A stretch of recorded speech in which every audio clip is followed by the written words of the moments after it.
Licensing Hearing Panel. The first item on the agenda is election of a chairperson. Do I have any nominations, please?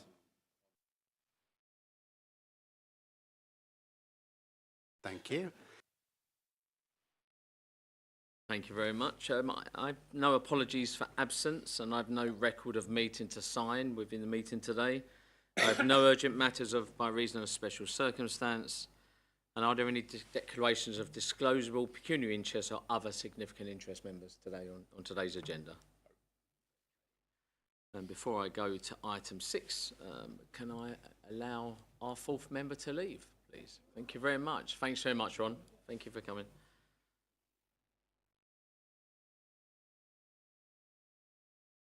Item 6. We're going to ask them to come in. Yeah. Thank you very much.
Hi, good morning, everyone.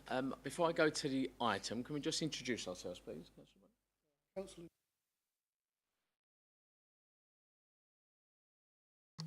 Sorry.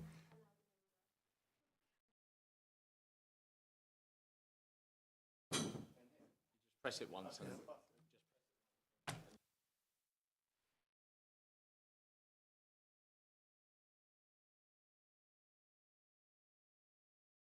And My name's Alan, and I'm also a neighbour of Hannah's. My name's Kenny, and I'm one of the representatives from the club. My name's Emma, and I'm the applicant. My name's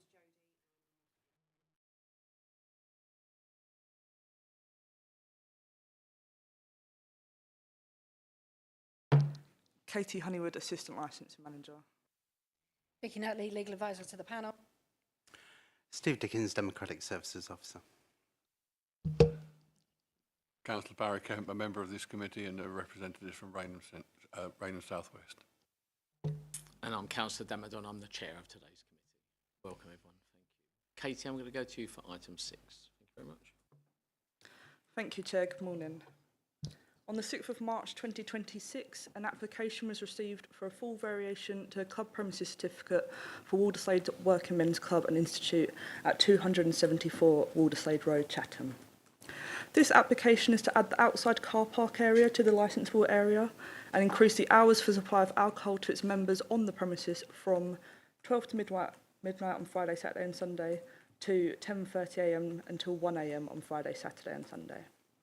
A copy of the current club premises certificate and plans can be found at Appendix A and B on pages 13 to 21. A copy of the application and new plans can be found at Appendix C and D on pages 23 to 39. During the consultation period, licensing received 3 representations from members of the public relating to all 4 of the licensing objectives. These representations can be found at Appendix E on pages 41 to 44. Appendix F contains conditions agreed with trading standards. This can be found at page 45.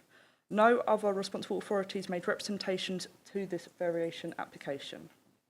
It is for the panel to decide on the appropriate action for this application, taking into account all the evidence brought to your attention, both written and oral, alongside the Licensing Act 2003 and its associated guidance. The panel can decide to grant the licence as applied for, amend the application, add or amend conditions, refuse the application. Thank you. Thank you, Katie. I'm now going to go over to the applicant to put your case forward for your licence. Good morning, members of the committee. My name is Emma Robson. I am here to speak on behalf of the Walderslade Working Men's Social Club. Thank you for the opportunity to speak today. Our Working Men's Club has been a vital establishment community hub for 90 years next year. We provide affordable, accessible space for local families, pensioners and grassroots community groups to gather. This application to extend our licensing hours and area and introduce an outside secured area is not an attempt to expand aggressively, but rather a necessary investment to ensure the club remains financially viable and can continue to serve the community. I would like to directly address the concerns raised by some objectors regarding noise and disturbance.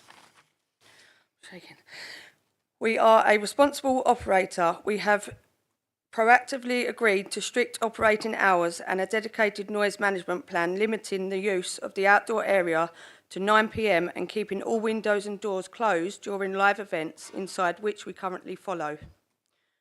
We are committed to being good neighbours and believe these measures will adequately mitigate any impact on local amenity. Regarding concerns over parking and congestion, the club is located within a highly accessible, sustainable area with many of our members walking or utilising our 20+ car spaces within the grounds. This development will not materially worsen local traffic or parking availability, as part of our plans will include moving the fish stall to the rear of the car park, at least 10 metres away from the roadside, and clearly remarking the car park bays, which will increase available spaces. As previous original plans show, our proposal of the beer garden to be on the entrance side of the building, opposite the objector's property, we have reviewed and will be proposing the space outside the front of the building, running adjacent to Alderslade Road. We have placed planning permission to grant us to put a 6-foot fence in for privacy, which will also help with noise. There will also be a secured smoking area within the confines of the fenced area, which will stop patrons congregating outside the front of the building, opposite opposed object's property. As a club, we do not permit only alcohol outside of our premises and do not allow any access to alcohol to be consumed off the premises, and this will continue. In summary, I believe this proposal strikes a fair balance. It allows a historic, much-needed community asset to modernise and secure its future while implementing stringent measures to protect nearby residents from disturbance. We respectfully ask you grant permission so our club can continue to thrive. Thank you for your time. Thank you very much. The objectors, would you like to ask any questions at all of the applicant?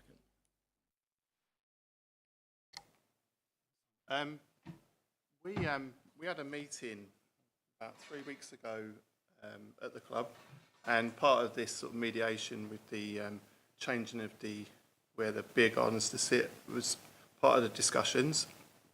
But there was a couple of questions we asked, and I'll be honest, I don't think they were answered truthfully at the time. We did ask about the operating hours. So if you can just ask, if you ask it's questions only, because you'll put your case across in a moment. If you can just, Okay. If there's any questions you'd like to ask the applicant, please do. I'll be more direct then. When we asked the question about the operating hours and how long they were going to be, we were told that it was for special evenings such as New Year's Eve and things like that. Why has it changed between a Friday and a Saturday and a Sunday? We put that on the application, just, it's not necessarily going to be used, but the likes of this year with the football and stuff, it's just there if we need it. But I say we're not planning on opening till 1 o'clock on a Friday, Saturday and Sunday at all. But it is good for things like, it's good to have in place. And the 10:30 was more of a breakfast thing, because obviously we have the kitchen.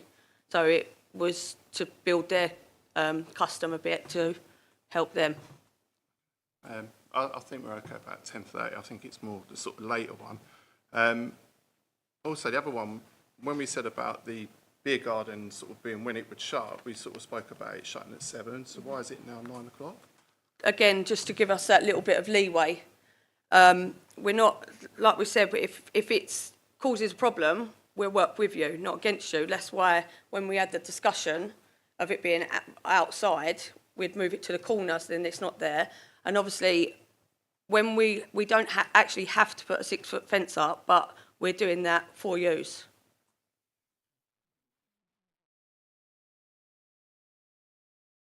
Thank you. If you could just turn your microphone on, please. Members? Any questions? No questions. Can I just ask, can you just explain a bit again to me around what you just said about you have no reason to be open till that time? Is that what, can you just explain that again to me? Yeah, so basically, at the moment, we're 12 till 12. So come New Year and stuff, we literally say Happy New Year and then we have to get everyone out. So it's just to give us that little bit of, just let everyone at least have a drink and then go. So it's not necessarily we need it all year round, but it's just, like I say, things, it's come at a good time because of the football and at the World Cup this year, the games are later. So instead of people, sometimes we have boxing and things like that, and it gets to a certain round and we have to kick them all out. So it's just to give us that little bit of playtime, if you like. Yeah, the bit of flexibility. So it isn't just, you're not just looking at it for New Year's Eve and that, you are actually looking for it all year round though, aren't you? That's Yeah, we want that flexibility, yeah. But what I was trying to get to say, it's not going to be open till 1 o'clock every weekend. That's not going to happen. It's literally events, more or less. Our current hours are currently till 12 midnight. We actually close and our customers are out on a weekend by 20 to 12. And that's out of courtesy. We have that time to get the customers out. If we were to obviously have the extended hours, that again would be taken into consideration, but we would have that flexibility of that extra hour where we would be able to get customers out. And that's really helpful, thank you. I think for me, it was just about making sure, you know, because as a committee, we can condition anything, we can say anything. If you're saying it is going to be helpful for you to have during the year, I just wanted that to be clear, because if we were looking at just certain times of the year, then you can do special event notices or whatever, so you don't have to have this licence. So you are looking at the possibility of using it other times, aren't you? It's not just those odd occasions. Okay, who would like to go first from the objectors? With you can do your case each. And can you put your microphone, you can put it towards you as well, it does move. Thank you. Right, okay, just like, I'll be brief. So I'm a neighbour, I've moved into the neighbourhood like 12 years ago. Obviously I knew the club and I used to be a member. It's just I don't have time to go there. I really support the business. I think it's great establishment. Yes, being there 12 years, there is a problem with a lot of the people coming and going, parking being blocked, and the noise and the music, and which can be, it is okay if it's within the kind of the normal hours up to whatever, 9, 10 o'clock. But after that, it becomes a problem. I've got the children, yeah, they're grown up now, but it's been a problem where the bedrooms are literally my bedroom and my daughter's bedroom is outside the club. So if there is the music, there is the party, people outside smoking especially, it creates a problem. So I think for my case is just, I understand the big garden there, and if it's the big fence, we did say we'll be happy. It's now going to be, understand, move on the side, so it won't be directly towards our house, because we're just literally opposite, which is fine. But I'm not seeing the extended hours till very late. It's my biggest concern, just because if they shut, let's say you shut 11, but I've got still people standing outside till 1, sometimes o'clock, and they're loud, they're talking, they're smoking, and it's just the main thing is just the noise and the privacy, because it's happening outside my house. I've got a bedroom there. I don't have a curtain, so I can actually see everyone, and I've got a feeling they can see me as well. So it's where my biggest concern is. Parking has always been an issue, because obviously people park there. They just don't sometimes respect the fact that it's just a private space, but yeah, it's just basically the noise after 10, 11 o'clock, the music, people there outside, smoking, observing, and yeah, basically, that's my view. I'm not really supporting the extended hours, to be honest with you, mainly. As the applicant, are you happy for both to go and then maybe come back and answer? Thanks, Anne. Hi, I think what we have to do is take a step back. This is a residential street. Generally in residential streets, you don't have these sort of establishments that stay open until 1 o'clock in the morning, with people congregating outside till a bit longer than that.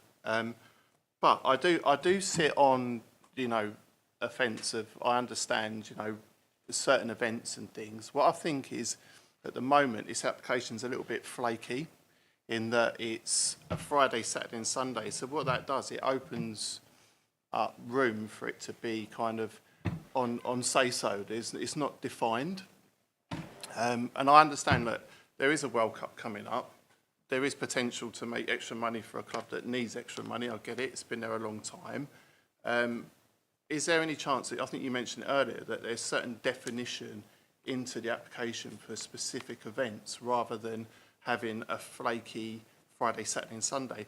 And the reason why I say this is because, we live opposite it, and I echo Hanya's words here. There is times where it does get loud, and it's no fault of these guys either, by the way. They do the best they can to ensure people do leave the establishment. I've got no criticism of how these guys run the club. It's just more that people will hang around. They're waiting for taxis, they're waiting for friends to pick them up.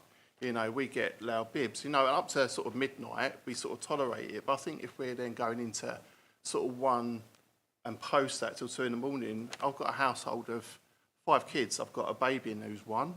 I've got a medically vulnerable daughter in there who suffers with epilepsy. And one of the triggers of that is sort of tiredness. That can trigger that. I won't go too much into medical details, but it can be, So these are all, we have to protect our interests as homeowners as well with these things. So that's part of, reason why we're objecting that later hours. But I think it's more, we understand special events. New Year's Eve, we understand those things. We're not what I call a fun sponge. We don't want to stop people enjoying themselves on certain things like that. But I think having it sort of written in for every weekend, that then opens the door for it to be every weekend, and there's no going back on that. So I feel like there's a specific needs to be put in there a bit more on that and looked at. Also, I think opening the sort of beer garden until 9 o'clock as well. That again, that's when we did speak about this, and we did say 7 o'clock, and at the time we said, yeah, that feels reasonable. We can handle that. Our kids, our younger ones, go to bed about 7, 8 o'clock. If we got people out there congregating out there till 9, it's probably harder for them to manage as well, and it's them, could cause us problems indoors too. But I do come back to it. It is a residential street. When we moved into the house 4.5 years ago, we knew there's a club opposite it. We'd be foolish not to know that it's there, but we didn't expect it to turn more into kind of sort of more nightclub hours, if I'm honest. You kind of manage it, and you can sort of pull the blinds down if you're not over there yourself and turn it off. So that's kind of where we're coming from, really. And just on that privacy aspect of it, we're really pleased that the guys have sort of gone with the 6-foot fence and looked to move that down to the other end, and also, moving the fish stall up to the other side. There has been big problems with that, with parking obstructions, and actually kind of quite dangerous as well. There's a real big health and safety around it. I think that's kind of could improve that situation, if I'm honest. So I feel like working together on that. So really, these are sort of the main points, really. I think that's what you kind of got to consider more on this. That's great. Thank you very much for that. Really helpful. Applicants, have you got any questions you'd like to ask the objectors? It's not a question as such, but it's like we said, we did have a meeting, we did sort it out, but what we're trying to do is obviously stop because at the moment they smoke outside on the store step because we haven't got a smoking area. So we're trying to stop that because obviously it's not nice for people coming in, walking through the smoke. But obviously if we stop it at 7 o'clock, they're still going to go out the front and smoke. So you're not going to resolve that problem. So we're just trying to get it from all angles, if you like. We're trying to work with you. Like you say, the fish stall was a problem, we're moving it. You asked for a 6-foot fence, we've applied for it. Like, we're doing and with the noise, for 50 odd years, it's been going till 12 o'clock. We had one complaint about the noise, so we stop it now at 11. So, and other than that, we haven't had no complaints, touch wood. Just to point as well, we actually have soundproofing within the building. Yeah. We have an extra panel of plastic that was during COVID as well, but that actually eliminates the sound from the main bar area to the main hall where we do have the live bands. But again, we only have those on until 11 o'clock latest. We stop all entertainment now at 11, just... Yeah, I would just add to that as well. I just want to be a little bit careful here because it's questions. Yeah. So you can use whatever you want for the summing up. Sorry, I'm not cutting you. I mean, you can come in quickly because I don't want to just cut you out. What I was going to ask is if, you know, the noise and everything that was made reference to here was such an issue, then formal complaints would have been submitted to the club for us to then make a consideration even prior to what we're looking to embark upon. So you have an element, if that was really something that was, it's obviously true because you're saying it now, absolutely, but if it was proportionately in the way that it creates such an imbalance of emotion, especially when you mention your little one, etc., then in that position, I would have come forward before, not up until this moment, to try and make a challenge where that is concerned. You can just come back. Yeah. Yeah, thanks. The thing is, we did challenge that at the time when we had the meeting in the club, and we said that, you know, 7 o'clock was kind of a reasonable thing when we agreed on it, and it's kind of now 9 o'clock. But I think the bit about noise, and the cigarette question as well, is that when people have cigarettes, yeah, they do come outside, they do chat, but then they go back in. What we're allowing till 9 o'clock is people to stay outside constantly, talking, you know, getting louder, because you do when you drink. I'm not, you know, we all do it. We don't know we're doing it, but we do. And then that goes on till 9 o'clock as a constant every day. That's the point, isn't it? Not just the weekends. So that's you know, we don't want to be seen as somebody who's sort of against the club, because I'm not. And I want to work with the club. That's what I want to do. But there's sort of those sort of personal interests as well alongside that. And you know, sort of coming in today, we thought that we'd already been there at sort of 7 o'clock, and then we sit here when it's 9 o'clock. That's kind of a bit of a surprise to me today already. So I feel perhaps maybe we could have had a bit more of a lead up to this to sort of iron these things out before we even got here, unfortunately. But yeah, that's really all I've got to say on that. Members, any questions for the objectors? No, nothing at all. Okay. If you can remember some of the points made when you sum up, it'd be helpful from what the objectors have done today as well. Okay, I'm now going to go to you again to sum up, and then you can finish with your summing up as well.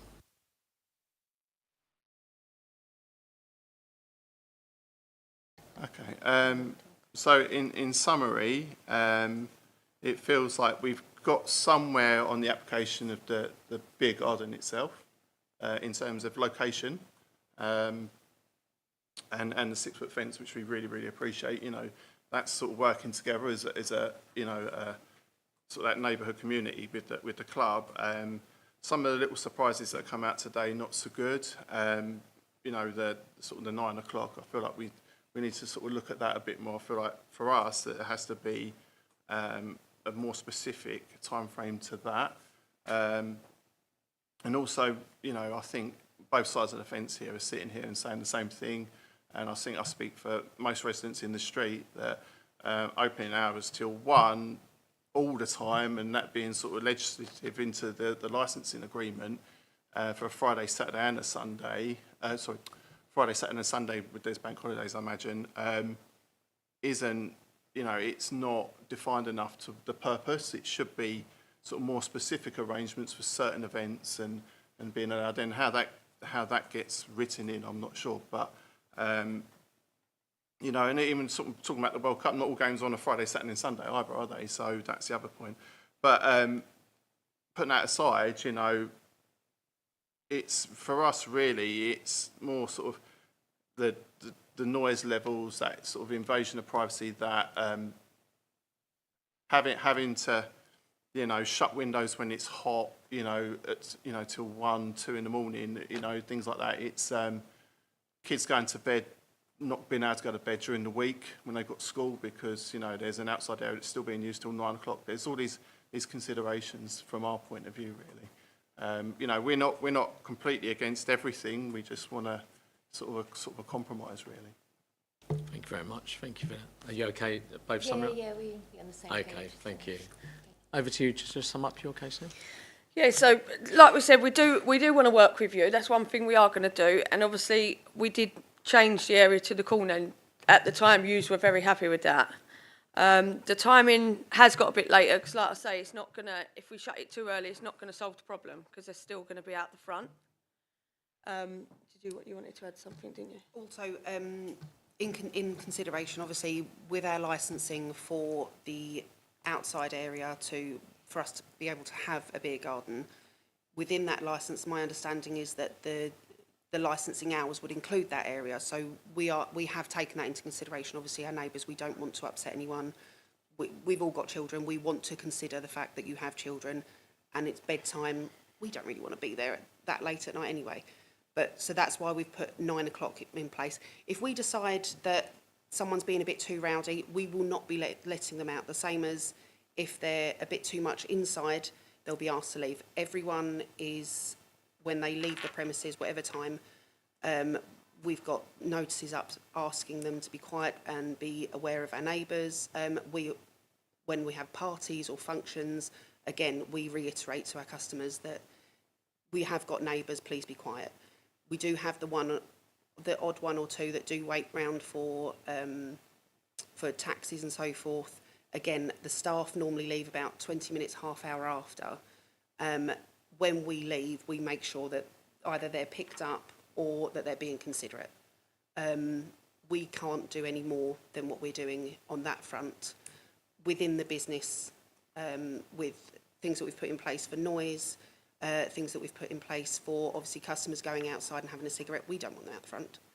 At the end of the day, it's not attracting business to us if people are driving past and seeing a load of people out the front smoking. It's not attractive. So we would like to contain that, as well as the area outside will be for the enjoyment of families more than anything, to bring their kids. They can sit out the back garden quietly. In the evenings, it's not going to be an issue. The only things that we have on in the evening during the week are darts and line dancing. Again, only the darts would be in the back room that might pop out for a cigarette now and again, but again, they would be made aware that we have neighbours. They won't be taking drinks out there until silly o'clock in the morning. After 9 p.m, the drinks will stay inside, so they literally go out for a cigarette and then they come in. Nobody wants to be going out for a cigarette for an hour and their drink being inside. So that will be put in place. And obviously, in all fairness, you do, like you say, you do drink in the club. You know the club. It is a family-orientated place. It's not a rowdy. Can I just say, you're addressing the members as well, just to be aware, it's just closing up for the decision. So, I mean, it's fine having that discussion, but I just want you to make it aware it's the members that have got to make the decisions. Yeah. So it's your chance just to address us. Just to say that it is a family-orientated place. Like we are very, we focus on the children more or less. So and that's what we want to do. We want to have bouncy castles and stuff outside every now and again, you know, just to bring the family environment back, if you like. Is that everything? Okay. Okay.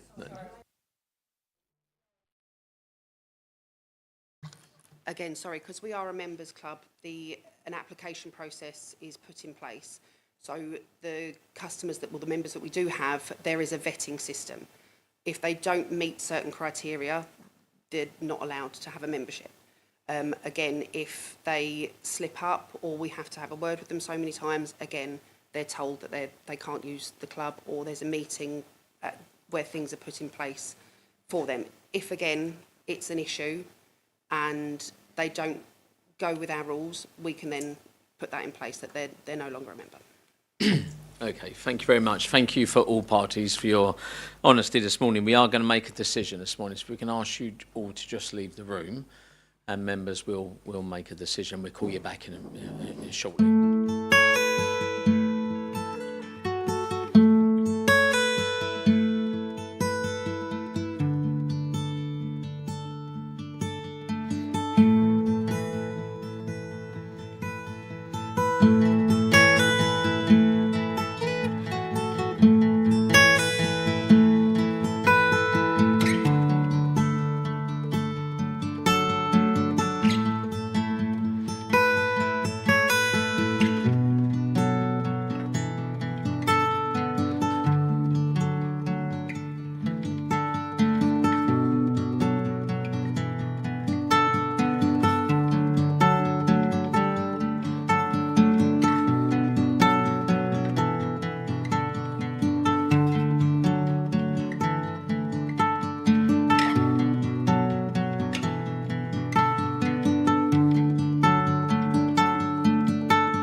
Okay, thank you very much, and thank you for your time, and welcome back to this committee.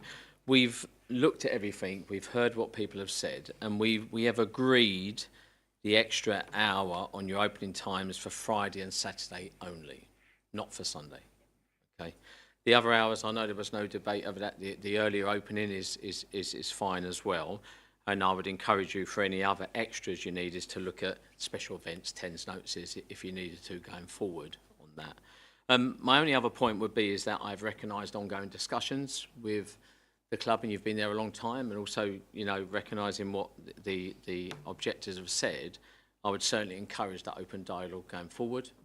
It only helps with regards to these sort of applications. If there's early negotiation and agreement, you may not have even have to, you know, it may not have been called in here, and you would have had your hours sorted. But I would definitely encourage listening. I'm not blaming it either side. I'm just saying listening to your local community, which I know you do talk to them, but please make sure that continues. But we have agreed just a Friday and Saturday late opening for those 2 nights. Okay. Thank you very much. Thank you very much, and thank you for the objections still. Thank you very much, everyone. Thank you. You 5, 10 working days? Yeah, won't be long. You'll get that in writing.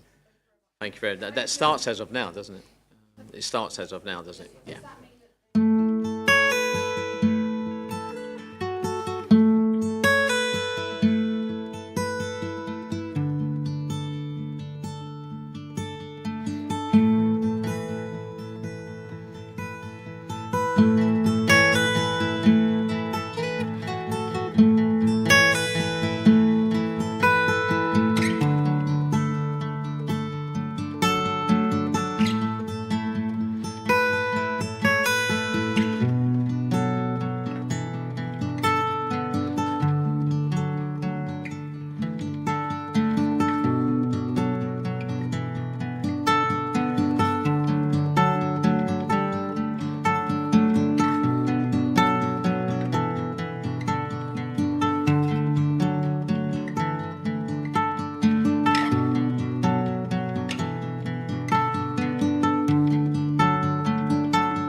Okay, welcome back, everyone. I just wanted to introduce ourselves again for everyone around the table. Start with you, Councillor. Councillor.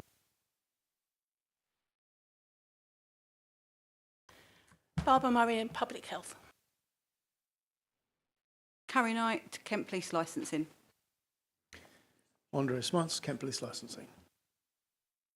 Krishna Shankar, Storm.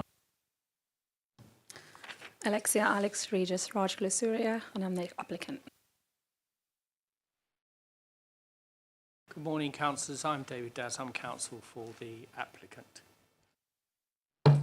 Katie Honeywood, Assistant Licensing Manager. Vicky Nutley, Legal Advisor to the panel. I'm Steve Dickens, Democratic Services Officer. Councillor Barry Kemp, a member of this committee. And I'm Councillor Dan MacDonald, the chair of this committee today. So welcome, everyone. I'm going to now go to Katie to introduce item 7. Thank you very much. Thank you, Chair. On the 27th of March 2026, we received a new premises licence application for Best Food Centre, 15 to 19 New Road, Chatham, Kent. An appendix of the cumulative impact assessment called Chatham High Street can be found as Appendix A of this report. It is attached for information as the premises is located within this designated area. It can be found at pages 51 to 53. This application is for the sale by retail of alcohols off sales daily between 10 a.m. and 10 p.m. A copy of the application plan and additional conditions can be found at Appendix B on pages 55 to 74. During the consultation period, we received 3 representations. We received a representation from Public Health on the 22nd of April relating to 2 of the licensing objectives, the prevention of crime and disorder and the prevention of public nuisance. This can be found at Appendix C on pages 75 to 91. Representation was received from Kent Police on the 23rd of April relating to 3 of the licensing objectives, the prevention of crime and disorder, public safety and the prevention of public nuisance. This can be found at Appendix D on pages 93 to 97. We received representation from Member of Public. This can be found at Appendix E on pages 99 to 100. It's for the panel to decide on the appropriate action for this application, taking into account all the evidence brought to your attention, both written and oral, alongside the Licensing Act 2003 and its associated guidance. The panel can decide to grant the licence as applied for, amend the application, add or amend conditions, refuse the application. Thank you. Thank you very much, Katie. David, am I going to you? Are you going to present the case for the applicant? Thank you very much. Over to you. So, good morning, members. I've got my telephone here because I've got the guidance on there just in case I want to refer to it. The reason why you're seeing another application is because the last one that was made, we didn't agree with the decision. That's no reflection on you or members. But having looked at the decision, I've given advice and said make a new application rather than an appeal. So to give members another opportunity to look at this again. And you will be you will all be aware that each application is on its own merits. So I ask you to come with an open mind to consider the application before you. As you know, and I know that you're an experienced members, but I must set out some of the very basics or the framework of the law, if you don't mind. Decisions have to be evidence-based and being justified as being appropriate for all the circumstances. And I think the starting position is that an application should be granted because under the Licensing Act, it's permissive. In other words, you make an application, unless there's representation, it must be granted. And even at committee here today, in effect, what stands in the way from us having our licence granted or not, theoretically, is the representations from the police and public health. Because if it wasn't for those representations, the licence must be granted in accordance with law. Obviously, you're going to make an evaluation and a judgment based on the representations you hear from the police and public health and myself. And then based on that, you'll make a decision. But we know that the decision must be based on the licensing objectives. So the overarching position must be that if you are satisfied and it's an evaluative judgment, normally on the balance of probability, that the licensing objectives can be met, then you must grant. And I'm going to be saying to you, with the conditions that we are proposing, you can be satisfied that the licensing objectives can be met and the licence should be granted. Now, you do have, and we do know, that the local authority have a cumulative impact policy. Or cumulative impact area, cumulative impact zone, but we all know what it means. In relation to that policy, I've looked at it in some detail, and at the time it was written, or when it was proposed, the statutory guidance set out, amongst other things, that it sort of creates a rebuttable presumption. In other words, it would be for us to show why there's an exception to the policy. But since the issuing of that policy, local policy, licensing policy statement, statutory guidance has changed. Statutory guidance is issued under Section 182 of the Licensing Act by the Secretary of State, as you know, and there are a number of iterations of that, and it's updated sometimes once a year, 3 times a year, whatever it may be. And it's not uncommon, so there's no criticism, it's not uncommon that the local policy doesn't keep up with the statutory guidance, and there can be a difference between them. But you must have regard to the statutory guidance, and if you deviate from it, then you have to set out why. Also, you have to have regard to your local policy. Now, all that's said and done doesn't change the position that you're looking at the licensing objectives, and I'm going to repeat it again. If you're satisfied that they are met, then they should be granted. So the cumulative impact policy and the statutory guidance says now, amongst other things, that it is in effect you'll have it's a strong statement of intent about its approach in considering applications for a grant. So it changes the language. So you'll have a strong, in effect sets down a strong statement of intent. So in other words, you're going to be somewhat more robust about those applications, but you'll still be reminded of the test.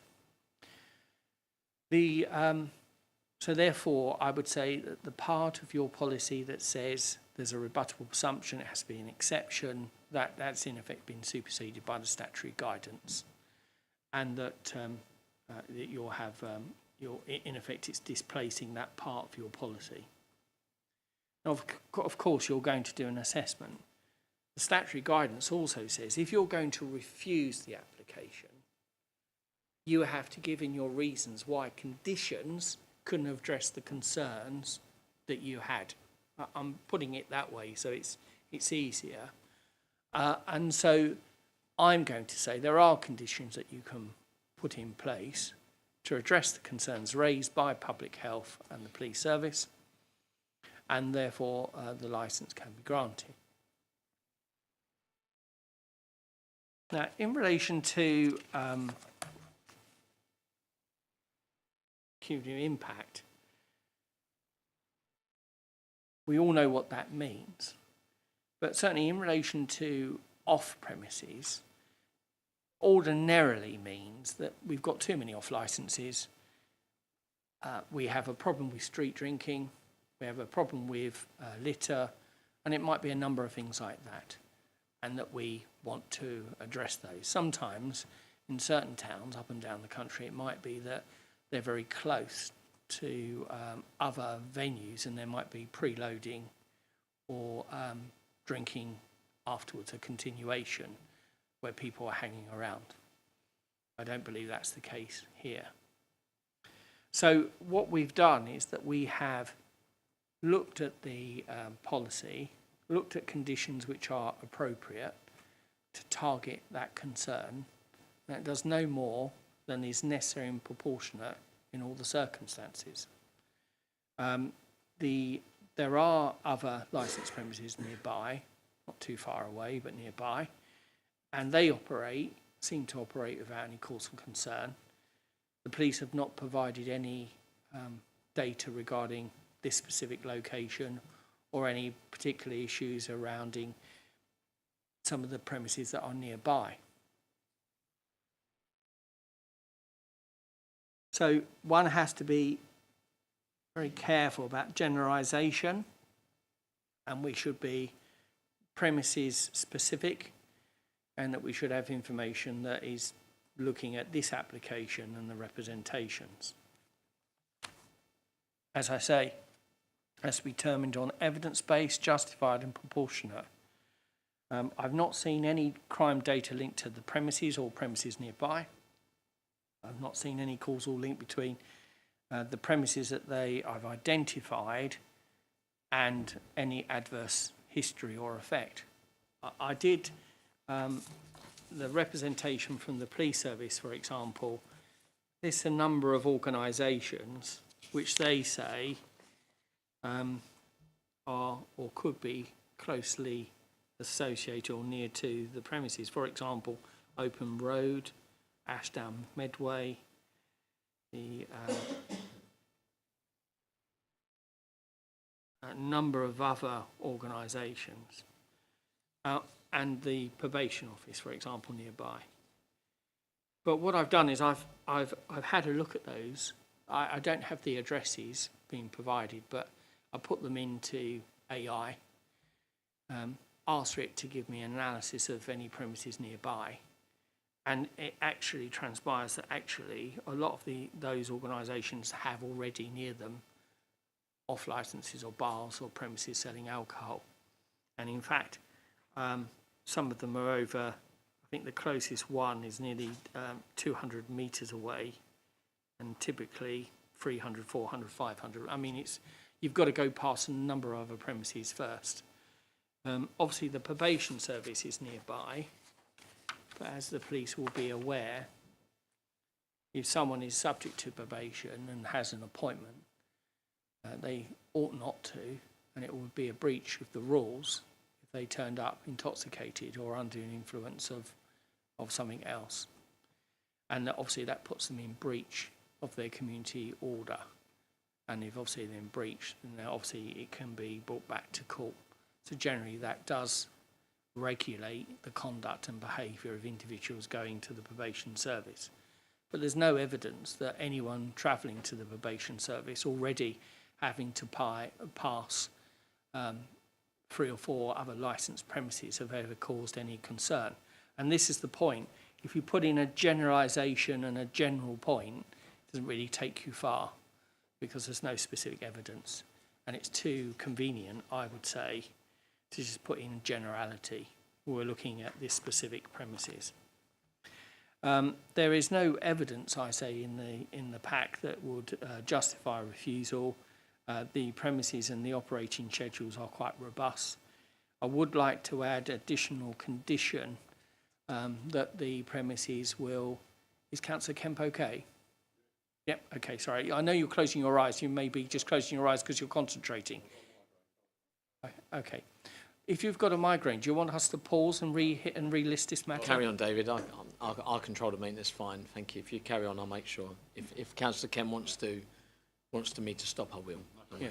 Well, Councillor MacDonald, I appreciate your comments, but obviously I am here. If I can see Councillor Kemp closing his eyes, it is important that I raise it. And if Councillor Kemp says he's got a migraine, I suffer from migraines. I wouldn't like to be in this lit room. And that's why I asked. No other reason. Now, in relation to the additional condition that I have proposed, that the premises joins the the town link radio.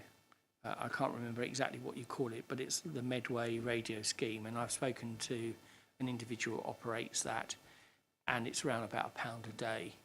So my clients has agreed and will agree a condition that says that they will join that for no less than a year to give it a go, so that they will be in touch with the premises within the town centre. And that was through a discussion with PC Knight and myself had last week about that could be a positive step forward. So in relation to conditions that we've offered, they are tailored and appropriate and proportionate. We believe they address the concerns raised because obviously they have reduced the strength. The local government organisation talks about reducing street drinking, and that if you reduce the strength, then obviously that call to that policy of local government. In addition, those things called cans and product control. In addition to that, the premises has subscribed to a system called Licensing Connect, and that has all the appropriate training, refusal register, instant book posters, and all the things that you would expect in a good system of work to ensure good compliance. You'll also be aware that the statutory guidance has changed, that says that the council should look at the economic and community benefit in effect of any new application, because obviously we don't want shops closed or empty, and that the guidance now says at 1.18 that you should look at the economic benefit that it provides, and we say the viability of the business, having the ability to sell alcohol obviously makes it more likely to reach profit on profitability, and it provides employment, etc. You'll know that there's no resident that has objected. I know that there is an objection in the folder, but this is an individual, as I understand, that used to have a lease or wants a lease of the premises, so that it's somewhat vexatious.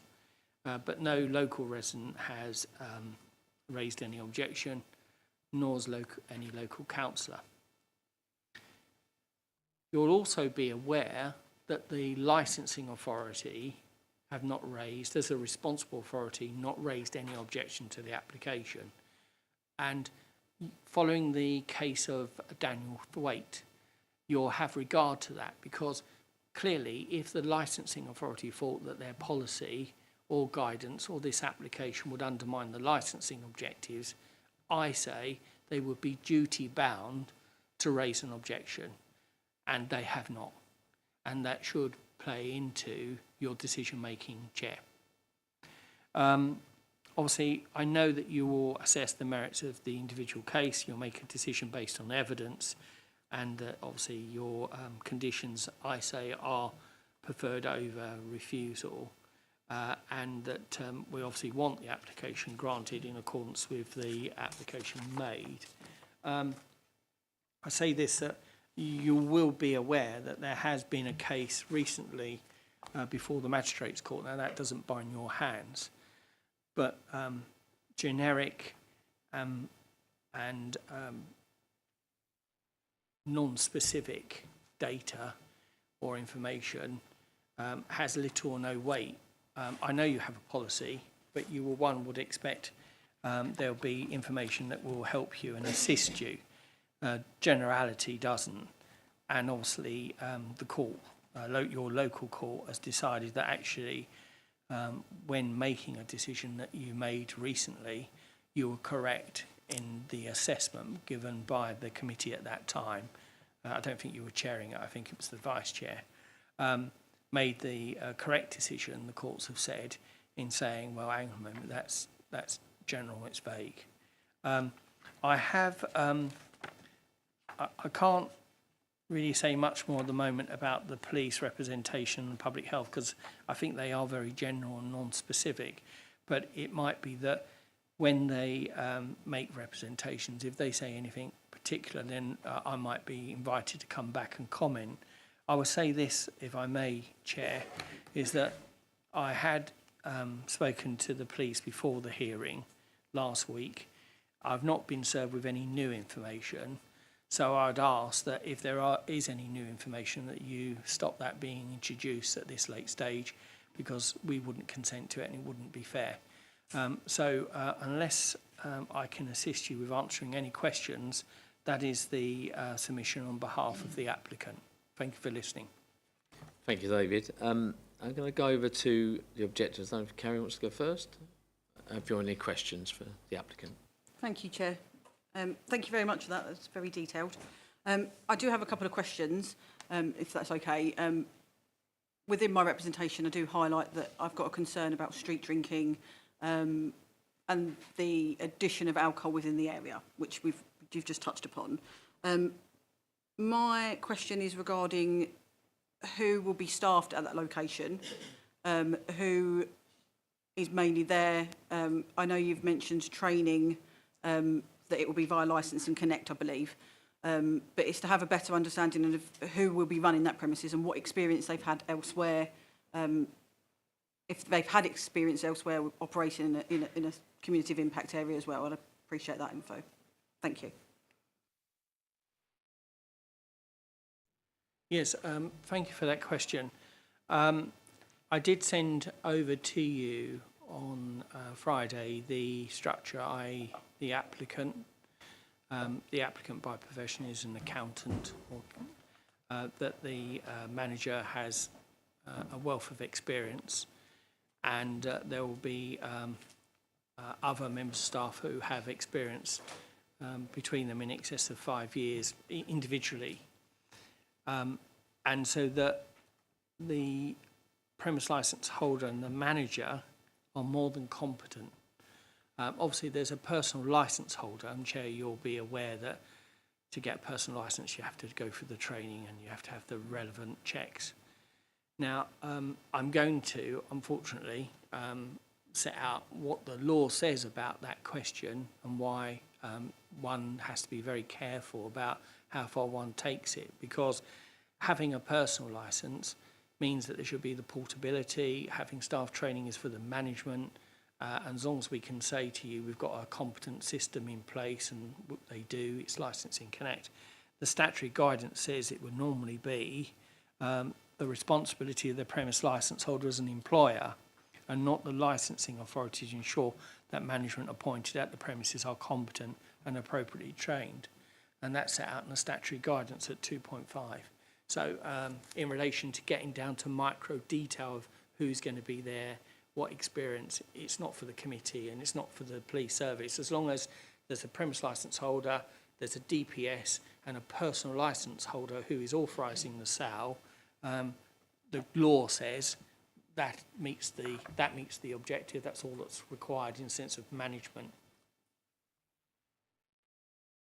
Thank you, Mr. Dadds. I think I'm quite okay in bringing the question up and asking the question. Would there be a consideration from yourself and your clients to have a personal licence holder on site at all times?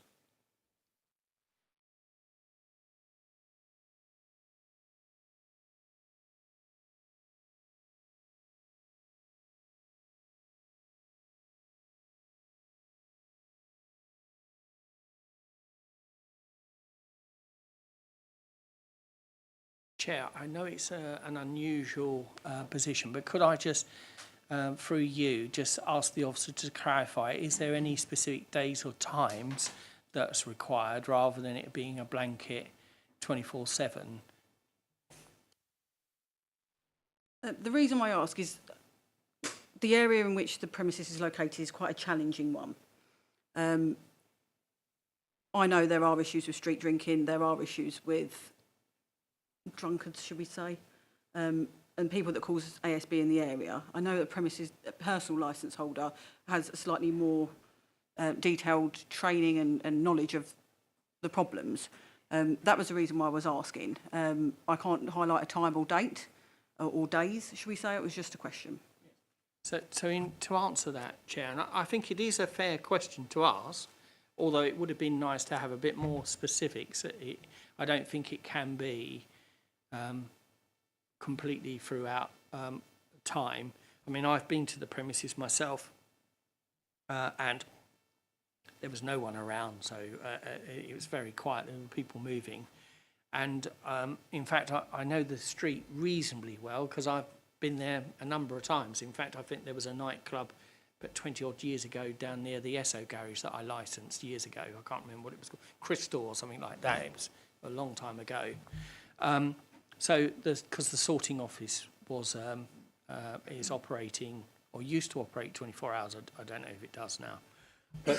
But in relation to the current position, There are already 3 personal licence holders that will be employed at the premises, and obviously if we take someone on, it may be that they're not in that capacity. We can't say for sure there will always be someone, but the intention is that one of them will be there, but we don't want it as a condition just in case. If there's any specific dates or time, say for example you want it on a Friday evening or a Saturday evening, then it may be something that we can accommodate that to make sure there is a personal licence holder present. So if you could be a bit more specific, we might be able to accommodate you. But at 24/7, 7 days a week, the condition might be too onerous and disproportionate to what it's trying to achieve. I hope that's a fair reflection and answer for you, and it might be something you can think about. Sorry, can I just come in for a clarity point for both of you, really? You said something about you sent over a structure to the police on Friday. We haven't got that, have we? No, you haven't. So it was something that, well, we made reference to it, just to make sure we haven't seen that. So I'd rather us not make reference to that because we haven't seen that document. Yes, that's right, Chair. And what it is that because the question was asked, and I think it was asked on the basis that I'd provided the information, I can answer the question, and it does obtain quite personal detail about employment history, etc., which I don't think is necessary. But in answer to the question, we're flexible, we want to listen, and we're happy to accommodate. Obviously, we do, and quite desperate to get a licence insofar as, you know, it's important for us, we want it to work, there's an economic benefit, and we will go so far as to offer pretty much as we can for the police and public health, but obviously there's a limit. So in effect, we are as flexible as we can be because we're very keen to get the licence.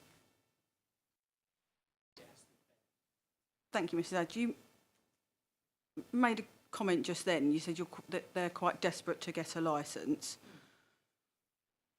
I'm trying to reword this in my head so I don't sound I did also use the word keen. Keen. I mean, desperate and keen. I mean, look, if someone's got a business, and they've got the lease now and they're operating, you know, they are keen, and in effect they need to have a licence. So in any negotiation, it's about who has the strength. You're the police service, and you have a lot of strength. So it's about getting that balance. Now, there is a quote, isn't it, from Measure and Measure, that it's great to have the strength of a giant, tyrannous to use it as such. And I think that's the point. We've got to get balanced. May I just chip in? Yeah. Thank you, Chair.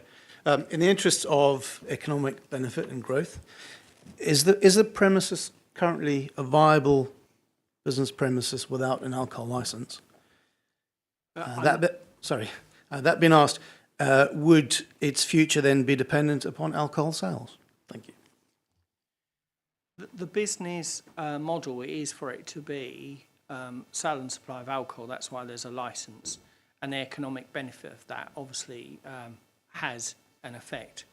So it will have an impact on its economic viability, of course, and that's why government have recognised through guidance at section 1.17 that economic benefit, i.e. employment and opportunities, and keeping high streets or shops open, paying rates and employing is important. So the answer to that, it will have an economic impact. Will it completely fold it? Unlikely, because it's operating, but could it do better? Could it be more profitable? Could it employ more staff? The answer to that is yes. Thank you. Chair, the reason why I asked that is just a follow-up question. I understand that you said that it would occupy 20% of the floor space, the alcohol. Is that correct? Speak under correction. How much, as a percentage, would you envisage the sales, not this floor space, but the sales of alcohol occupying the balance sheets? Yes, so, Chair, I think in relation to that question, I don't think it's appropriate because a decision can't be based on that. But we can say, obviously, we're not trading yet. We're hoping that it will have a positive effect, but clearly the percentage is not something that we can give you an exact answer, I'm afraid.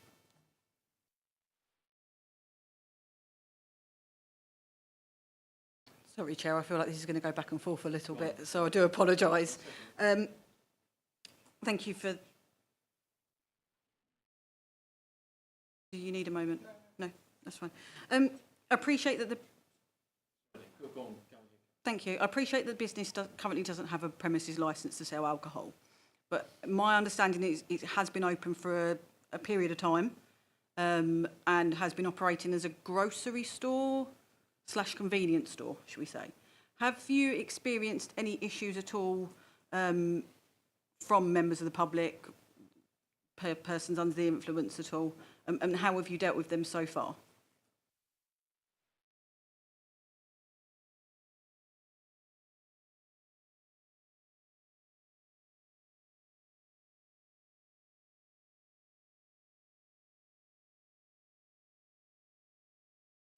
There's been no material matters arising, and obviously the police, if they did have any, would have brought it to our attention anyhow. But my understanding, no material matters arising.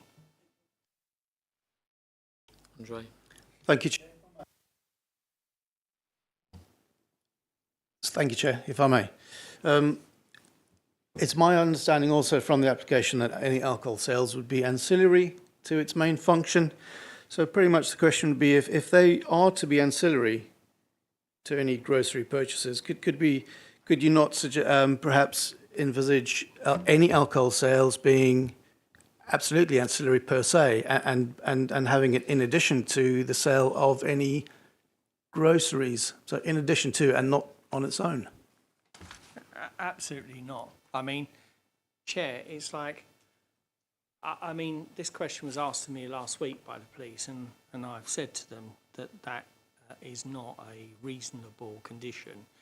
It's like the Esso garage, just only a few, a couple hundred yards down the road or metres.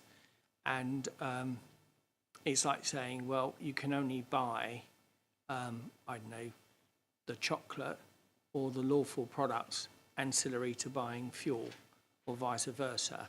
And it's not envisaged that the conditions be applied like that. I can understand if it was an on-premises in relation to a restaurant or something like that, alcohol ancillary to food, but not alcohol ancillary to a basket of groceries.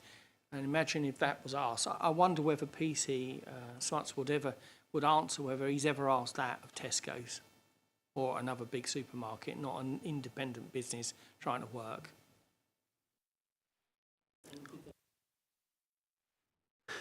Thank you, Chair. I have asked the questions of other premises, but that's water under the bridge. The reason why I ask is just to negate the possibility of just having another, to coin a phrase, sorry, a bog standard off licence per se. That's all. But well, thank you. As I say to that statement, and I put it into a question, is that you've already got some assurance that it doesn't become a bottle shop or a standard off licence, because the floor sales area will be restricted to no more than 20%.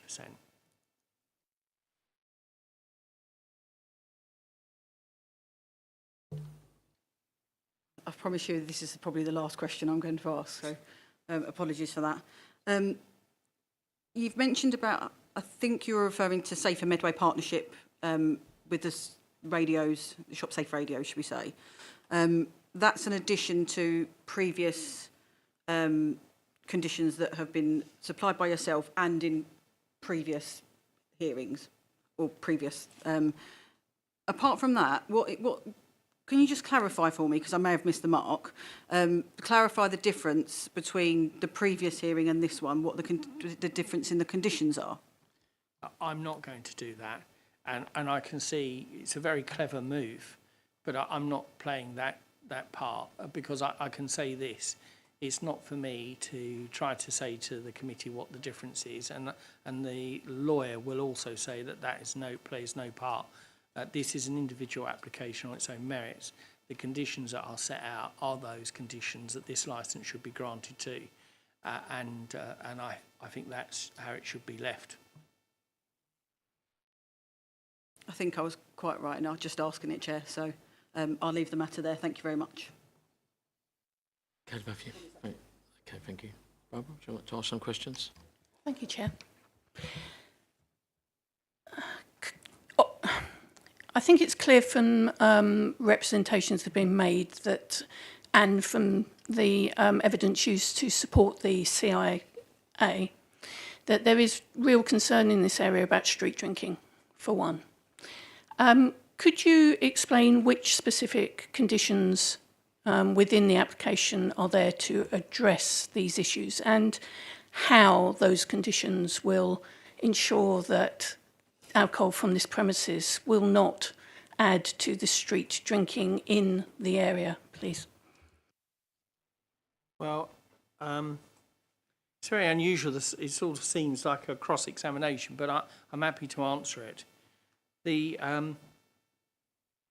representation from public health is very generic in nature, and I've had a look at it and tried to understand it. When you say a real concern, I've not seen details of even 200 metres from our premises, or 250 metres, or even 500 metres, data regarding any real concern of street drinking. It's very vague and generic and based on historic data. There's no up-to-date information. And certainly when I visited and walked around, I couldn't see any visible sign of street drinking on that main road and the side road. However, what we have done sought to address the vagueness, but with what is considered, I think, reasonable and proportionate approach, i.e.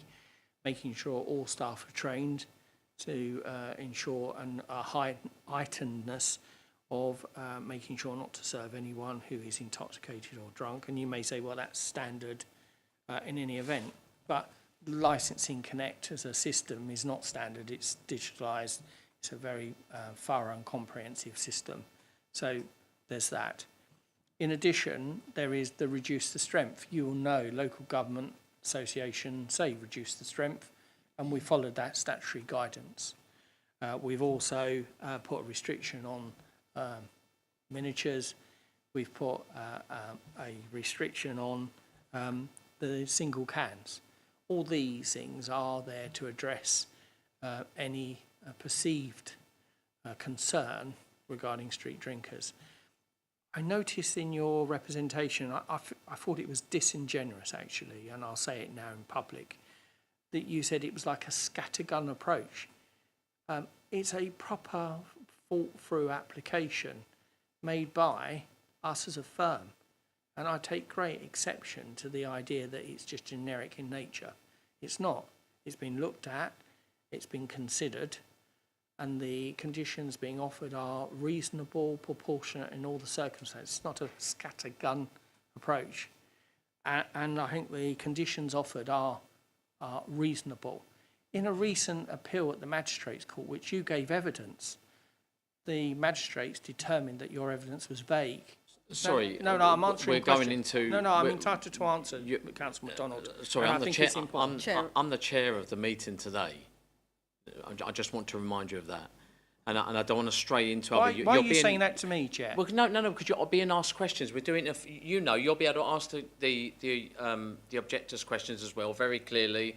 I'm going to allow a perfect approach here that we all have a chance, but it's just I'm trying to do it in a formatted way where you're being asked a question and then we have an answer. You can have a chance to reel it in your closing or whatever you want to do. I just want to try and keep the facts for members so we can just keep on with the facts that are being asked. That's where I am at. Can I say, Councillor MacDonald, I know you're the chairman, I know. But likewise, we as a member of the public, as a solicitor representing my client, I'm giving an answer, and I should be allowed to continue with my answer. It's not going off track. You have a lawyer here if need be, because Barbara Murray asked me about a real concern about the evidence that's been provided, and I'm just about to say that actually Miss Murray gave evidence in a case very similar to this recently, and that the court determined that her evidence was vague and general, and that in effect they lost the appeal. Now that is relevant for you to know, because I think that goes to my concern that you say it's not relevant, Councillor Brake, but it is, because it's the same representation, similar. It's very general in nature. We're being asked very specific questions, and I'm saying, well, actually, we're addressing that, but you haven't given specific information either. And I think that's fair to say. I will stop there, Councillor MacDonald, because I don't want to upset you in any way, or Councillor Blake, but I want to try to be fair for my client to get across the points that we want to make today. Can I just reassure you that you are correct? You're not upsetting me at all. I've been doing this a long, long time, as you have, and as others around this table, and the members with me have been doing this for a long time too. I just want to try and make sure we get all the facts out for us to consider when we break, to consider the decision effectively. So I'm just trying to make sure it flows flows effectively. Carry on, Ms. May, if you've got any other questions. Thank you. No further questions, Chair. Thank you. Thank you very much. Okay, so I'm now going to go over to, who's going first? We're going for Kiri? You have to forgive me, Chair. I've got a habit of forgetting things, so I've had to write it down near enough word for word, so please bear with me. As you're aware, we're here today to make representations in respect to the application to the grant of a premises licence for Best Food Centre, 15 to 19 New Road, Chatham. As we're already aware, the application seeks authorisation for the sale of alcohol for consumption off the premises between 10 in the morning and 10 at night, Monday to Sunday. And my understanding, as already previously stated, that it primarily will be run as a convenience store with the addition of alcohol. We already know, we've already touched upon the matter that the premises is located within Chatham Town. It is an area already experiencing significant pressures in relation to crime, disorder and antisocial behaviour. And it is in quite close proximity to the Chatham Railway Station, the bus station and the main high street thoroughfare. There are some additional nighttime economy venues nearby as well. We are already aware that the premises falls within Medway's Cumulative Impact Assessment area. You're very, very knowledgeable in that area, so we don't need to touch upon that. But what I would like to say is that area is suffering from unacceptably high levels of alcohol-related harm, including violence, antisocial behaviour, street drinking, domestic abuse and environmental nuisance, which is what the CIA identifies. You'll already be aware that there is a public space protection order in place, which restricts alcohol consumption in public spaces, again, due to the issues of street drinking. Members will be aware that there is a rebuttable presumption of a refusal where relevant representations are made. I know Mr Dadd made the point earlier, if no representations are made, then ordinarily a premises will be granted a licence. We're here today to try and have an understanding of how they can demonstrate that their operation will not add to the issues already suffered in that area. Within my representations, I have already highlighted to you the location, and I feel like it is especially quite a sensitive area. I've highlighted to you, and I would say within a short walking distance, several services which support individuals with alcohol dependency. There are individuals that do misuse drugs. There's a lot of homelessness in the area. The offender rehabilitation, including the probation services just down the road. There's quite a number of homeless charities and drug and alcohol recovery organisations within the footprint of the CIA, but also on the outskirts of it as well. I feel that the concentration of these services demonstrates that alcohol-related vulnerability and harm are quite significant in the area and a recognised issue. We already know with the area of New Road itself is a mixed-use environment incorporating licensed premises, residential properties, transport hubs, community facilities, etc. And I say that the impact of the availability of alcohol is likely to be felt not just within the locality but further afield. I touched upon in my representations that Kent Police and the Community Safety Unit over the last month have dealt with 29 individuals within the town centre mainly. Those have been issued with community protection warnings in relation to such behaviour, antisocial behaviour, drunkenness. Of those 16 have progressed to a community protection notice and 9 have been arrested and prosecuted for breaches of that. I say that we're working quite closely with those individuals and that just goes to show that there are alcohol-related issues. which all require active management and enforcement. The individuals that I've mentioned there are known street drinkers. And I know Mr Dabb will probably bring up something in a moment in regards to this. Premises are made aware of those individuals from our beat officers and from the joining of the Safer Medway Partnership, who share data of those individuals. In addition to another off licence in the area, I say it will increase the availability of alcohol and it is likely to contribute to the already existing problems. Members will note that the applicant has provided an operating schedule with a number of proposed conditions. Completely acknowledge all of them. I say majority of them are standard conditions expected of any reasonable run premises. The addition of the Safer Medway Partnership is very welcomed. Kent Police work very closely with them. And it would be quite beneficial for a premises to also be a member of them, as we've already discussed, the Shop Safe radios. Like I say, it's incumbent upon the applicant to go beyond the standard measures. At this stage, the ones that have been proposed are largely standard. We recognise that this is a convenience store and that without alcohol is very much welcomed. But we say that the addition of alcohol will contribute to those issues in that area. In conclusion, despite the additional conditions proposed by the applicant, the police remain at the view that there are no suitable proportionate conditions that can adequately mitigate the associated risk with granting this licence in such a sensitive and already pressurised area.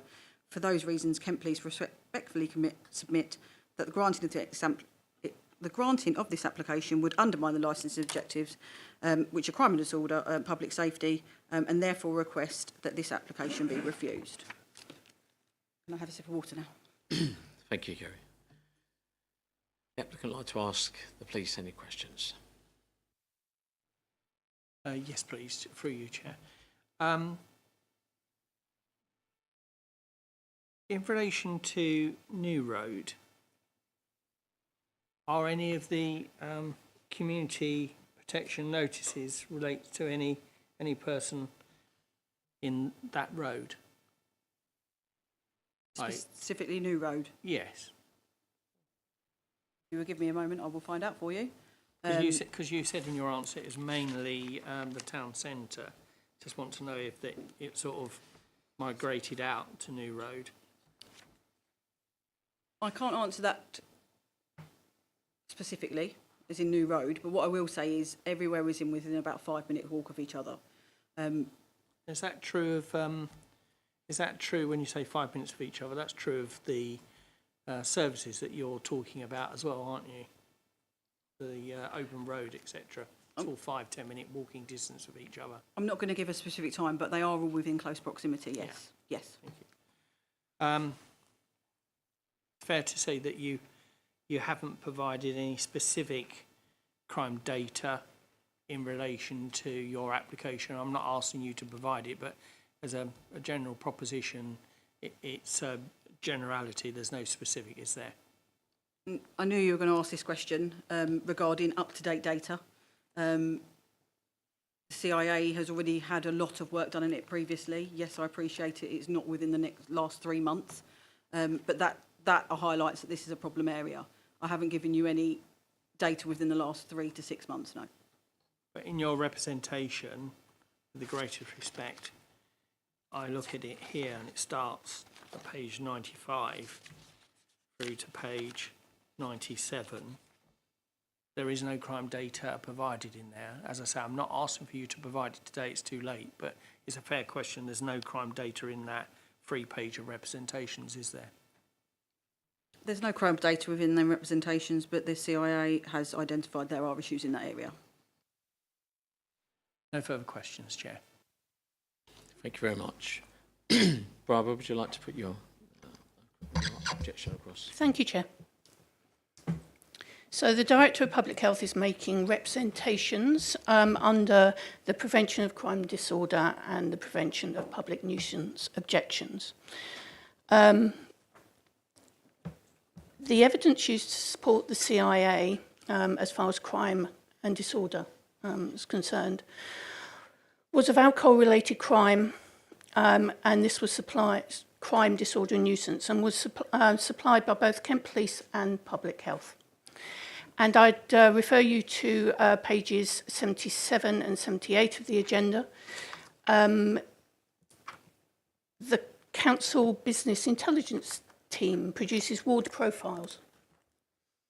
And this shows that Chatham Central and Brompton Ward has the highest rate of violent crime and antisocial behaviour cases per 1,000 residents in Medway, and Fort Pitt Ward has the third highest. Obviously, the CIA area covers parts of both of these wards. So I've included those, plus further crime figures, which are, I can't remember when they finished for there, but they are within 3 months, I think. I included these crime figures to show that actually the crime in these areas is still up to date and of concern. It isn't just 3 years ago, which is when the CIA was agreed or last reviewed. In addition, there's also the Chatham PSPO, or the Public Spaces Protection Order, or the Alcohol Control Zone as it used to be known. This, again, is in force due to the issues with antisocial behaviour, in part alcohol-related antisocial behaviour.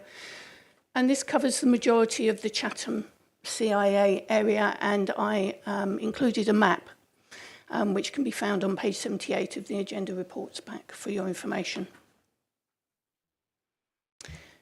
So I'd also like to say that there is a general problem in the area with street drinking, antisocial behaviour and associated litter. There are discarded cans and bottles, broken glass and evidence of public urination and defecation in alleyways and public areas. And this has been of particular concern, particularly over the last year, and to such an extent along the High Street that private security were employed to walk along the High Street to provide reassurance to the public. I not only walk around the area, at least monthly, but I also work at the Stop Smoking shop on a regular basis, and I cannot remember a time when I do not see public drinking in and around the High Street area.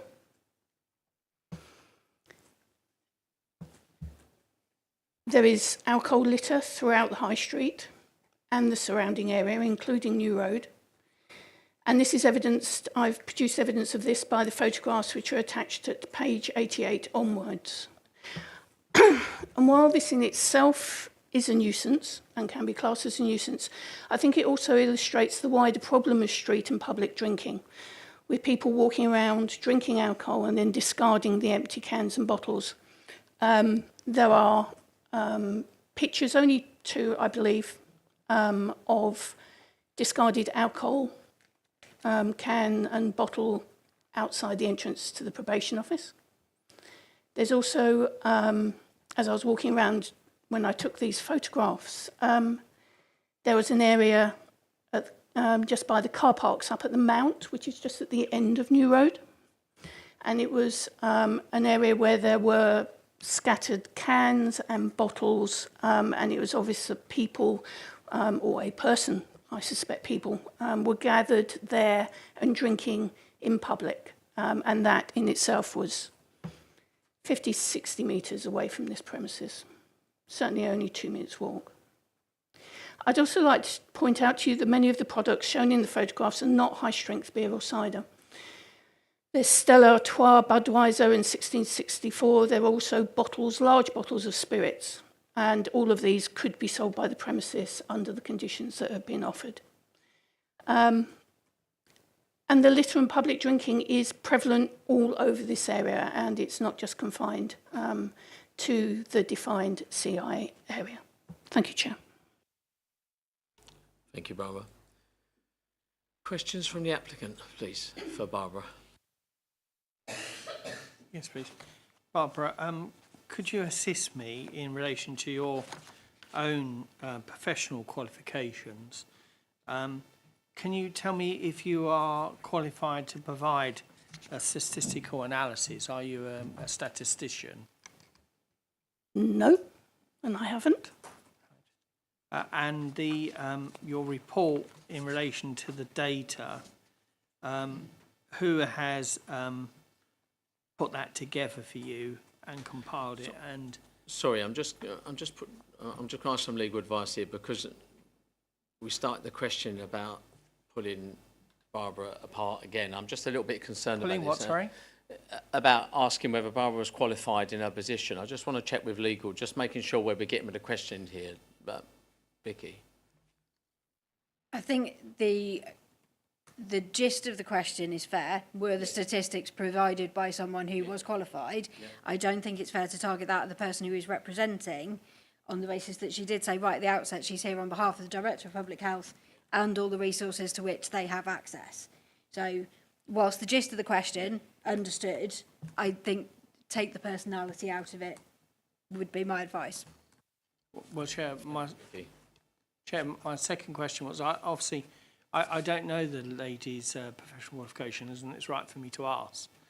My next question was, and you stopped me, was, but did you say pulling apart, actually? No, I don't want to do the personality part. I just want to do the questions. I just want to try and stick to questions here in the meeting. I'm certainly not, I'm known as an advocate never to get personal. I don't do it. Let me just make it clear, exactly what Vicky was saying. I just want to take the personalities out of it and get to the crux of the questions. That's right. And my next question was going to be, with the statistical analysis and the data, and data sets and the representation, who has put that together? Has someone put it together who is qualified in putting data together?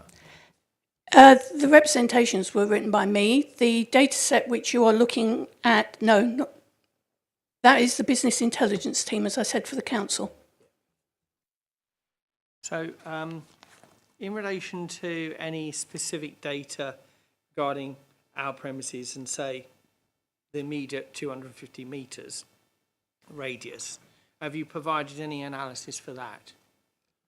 I provided the evidence as shown in my representations.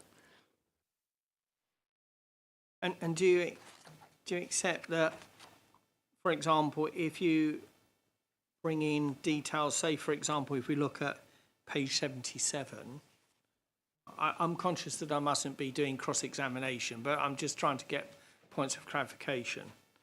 Is that here, for example, the ward profile, crime and antisocial behaviour, that's across the whole of the ward. How many homes or houses does that relate to? I don't know. I can't answer that. Yeah, and do you accept that that is a ward specific? It's not alcohol specific. It's not premises specific. It's not domestic versus non-domestic, is it? It's everything.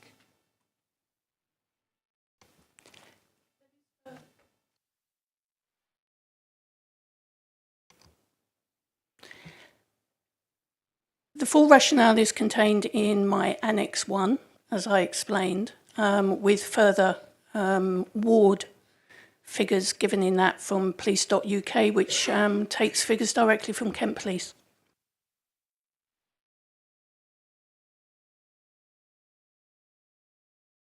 Yes, I'll come to that in a moment, but I'm asking you about on page 77, that table which is being relied upon. That includes everything. So, for example, how many of those incidents of 4,000 relate to domestic violence within the home? It does give a breakdown on my right of violent crime and antisocial behaviour, and further breakdown throughout that. Yes, I can see that, but how much of the violent crime relates, for example, to domestic violence within the home? I can't say how much, but domestic violence is very strongly associated with alcohol consumption. Yes, but my question is that it's fair enough to say that you've got to break it down and understand the data. So, for example, calls on domestic violence, there might be multiple calls to the same premises within a week or a month or a year. That's right, isn't it? That doesn't make it any less relevant. No, I'm not saying that, because any complaint of a domestic nature or violent crime is serious. But what I'm asking you to understand the numbers, that if, for example, say a third of these relate to domestic violence within the home, how many multiple calls have there been within a domestic violence context setting? I'll do my summing later, but I'm asking to try to break down the analysis. The figures are as presented. I cannot break them down any further. And it's fair that you can't break them further in relation to what these figures relate to licensed premises, can you, either? No, I haven't got access to that data. No further questions. Thank you very much. I'm just going to ask members if they've got questions. I wanted to make sure you got all your questions out, but between the objectors and the applicant, Councillor Kemp, have you got any questions for the applicant or for the objectors? Yeah. Put your microphone on, please. David, you mentioned that you visited the area, and am I correct in saying you saw no evidence of antisocial behaviour or street drinking? Is that right? I've only visited twice recently, so to put it into context, but on both occasions I didn't, sir, and councillor, sorry, and I had a walk up and down the street. The street dawned on me once I saw the post office sorting office, and I realised I'd been here before. And then I had a quick look around, because I think there used to be the police station on the corner, or some form of government courts. There was something on the corner. I remember the street for that reason, but such a long time ago. But I didn't see any, and I purposely looked for any litter or anything that would give an obvious sign. So, in effect, then your opinion was informed by just a couple of visits and like a couple of snapshots, really. You didn't go there sort of late at night or anything like that, presumably, or did you? I did caveat my answer earlier on that it was only 2 visits, so you can take it no higher than that. But obviously, you've heard from the shopkeeper that they've been trading there for a while now as a grocer and not seen any matters. Any information that you have today to make a decision must be based on what's in the papers, and that you have not been given any specific data set of any matters arising in the immediate area. It's generic. So, for example, the cumulative impact data is historic. The policy, I think, is nearly 3 years old or thereabouts, and it relies on old historical data that's not relevant for a decision today. And the statutory guidance informs you that decisions, must be, any representations must be, should be capable of withstanding probity or questioning. So what I'm saying is certainly our view as the applicant, we can sell alcohol by retail and do it correctly to promote the licensing objectives.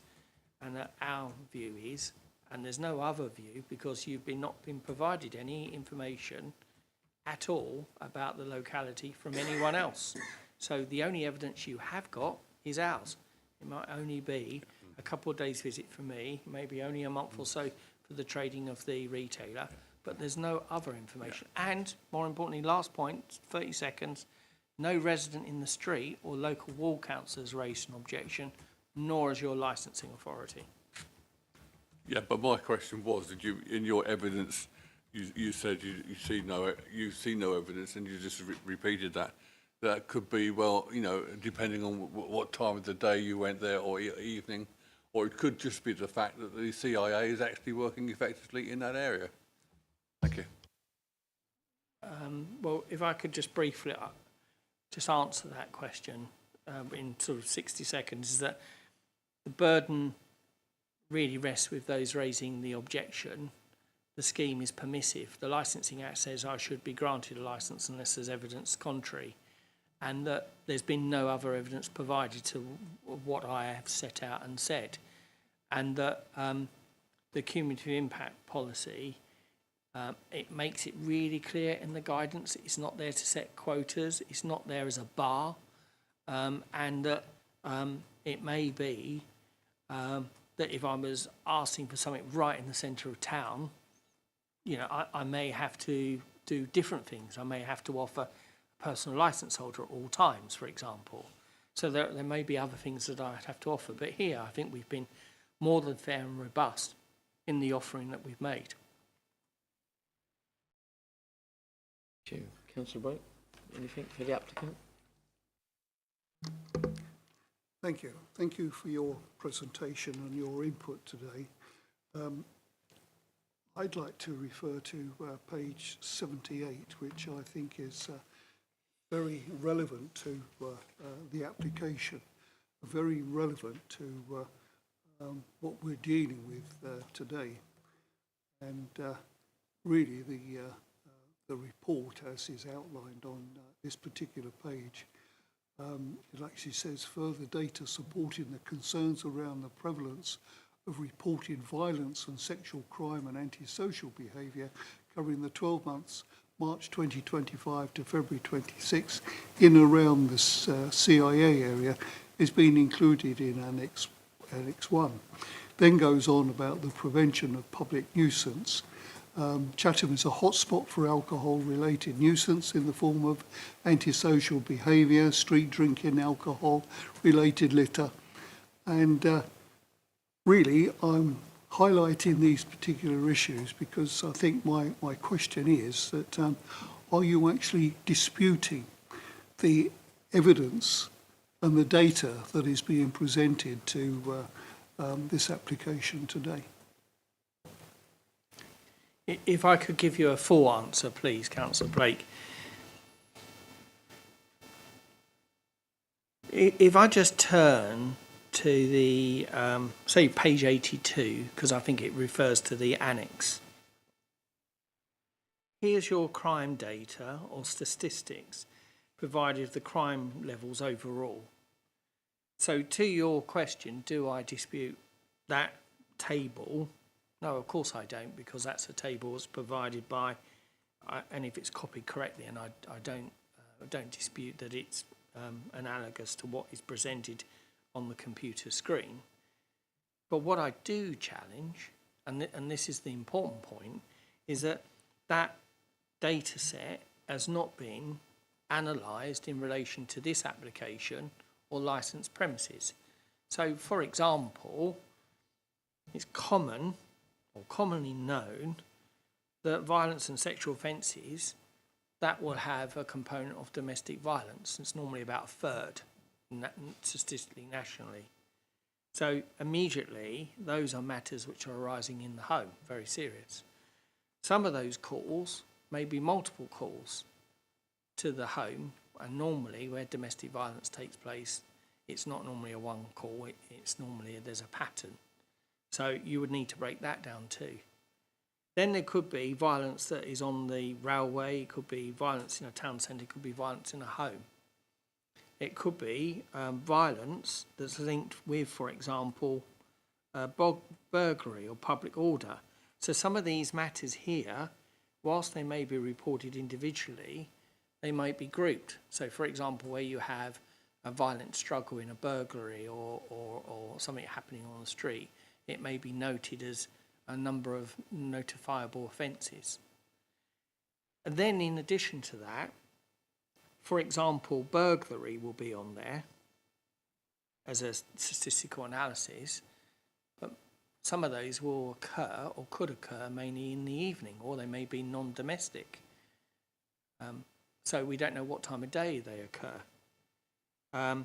So the other issue you've got is you don't know the day of the week, you don't know the time of day, you don't know if alcohol is linked or not linked, you don't know whether it relates to a domestic setting or a town centre or commercial setting, We don't know whether this is linked to a licensed premises or not a licensed premises. And that's why I asked the question about the statistical analysis, because lies, damn lies and statistics, we never get anywhere with this. And that's why the court said in a recent decision, that's not good enough. Yeah, you've got to be, the scrutiny and the probity that I will challenge these statistics can't be done because Miss Murray has said that she's not produced them in a sense herself, that the table, the data set, she's using it, and also she doesn't have the access to go deeper into these and say, okay, give me more information, give me more analysis. So the point that I'm saying is that each application is on its own merits. The burden is on the responsible authorities. I'm saying we're looking to sell alcohol. There are a number of premises nearby. Is there any information that those in nearby shops or premises, are they causing any particular problems? Have we had a problem here or there? And giving us the information that we need so that you can make a decision that is omitted. And it's the same for public nuisance. And we're saying, look, we're going to sell it responsibly. We're going to be properly trained and managed. We are a professional, the applicant's an accountant. We want to promote the licensing objectives. We have conditions, they're robust conditions to deal with street drinking. They're aligned with the local government association, reduce the strength. And also we'll be informed with sharing of data and information using the Medway Safer Partnership and the radios to be informed about what's going on in the local area. So we'll be informed. So we're doing all what is necessary and proportionate in all the circumstances. Now, if we don't get it right, the police can seek a review, but that's not the case here. It's permissive, and we say you can grant this there. And so that's a full answer. I know that I've gone quite a bit, but I'm trying to put it in context.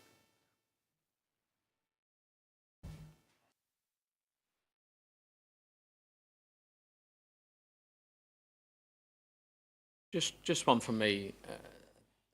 I could have a couple. I could go on again about the statistics. I don't think I want to. Just two questions. The first one about the statistics again. Are you saying that you don't recognise there is high crime and issues in the area and surrounding area that you are? You're not saying that, are you? Because the stats are pretty clear, whether it's defined on whether it's your next door or what, but the police stats are very clear as well, that there is, we've even got private security walking up and down. So are you saying that isn't, you're denying that fact? Or, I know you gave a long answer a minute ago, but or are you saying it's what's in this pack you're denying? Well, the proposition that I've got to say I'm denying it or not denying it is a bit tricky, but let me say it in this way and as quick as I can for you, because I know that you want a direct answer. Look, there is a statement, a strong intent on how to deal with applications, because that's your policy. And historically, there's been high crime or statistics like this produced that supports that policy. I've not judicial reviewed that. I can't go behind it. But we know it's historic. Then when we bring it forward and look at the current information data set you've got there, it's not been broken down. Now, if an area has higher crime or deprivation, things like that, you know, there are challenges in that area. I understand that too. And it's not denied that you may have those challenges here. I've not compared this nationally against others. But what I'm saying is that if you have in a ward a number of crimes, a lot of them may be at the home or away from licensed premises, have no association. So if you load it up that way, how do I approve a negative? I mean, it's difficult, and that's why the courts say you need to be a bit more specific. And the point I'm making is that we recognise that we are in a CIZ. We've recognised, and I've given advice about what conditions are appropriate, and we're tackling this application on its own merits. Also recognising, tilting it the other way. I know no one likes tilted balance because of planning, but tilting it, we say economic prosperity, you've got to keep the shops working, but we want to strike the balance between that and making sure we don't undermine licensing objectives. So I'm not dismissive. I'm a realist, yes, and I've sat where you've sat for nearly 22 years. I no longer do it. I retired a couple of years ago. So I understand about the challenges that town centres have, and challenges we have about keeping shops open, challenges about policing. The idea of the community policing, or in the high street, having private security, that wouldn't have happened 20 years ago because we would have probably had the community officers. But Essex and Kent have got rid of lots of them. And therefore, retail, there's not a criticism of police, it's just saying that policing has changed as well. So the reality of it is that certain areas will require private SIA, some will have policing, some will not. Look, where we are, we don't, I don't envisage that someone's coming up using us or congregating where we are. But obviously we'll be in touch with, through the radio, if there's an issue in the town, someone's coming up, you know, we can be communicating. We've got a monthly meeting, we will meet and share the photographs of anyone that's troublemaking or on the order or a notice, and we will work in partnership with the police and with Barbara. Thank you for that. Just for clarity, we have still got our community police officers, but we had to have, and they work really closely with the privately funded security team that's down there. My other question, my other question is around, a main concern is around the delivery of alcohol to via a delivery app or via anything else.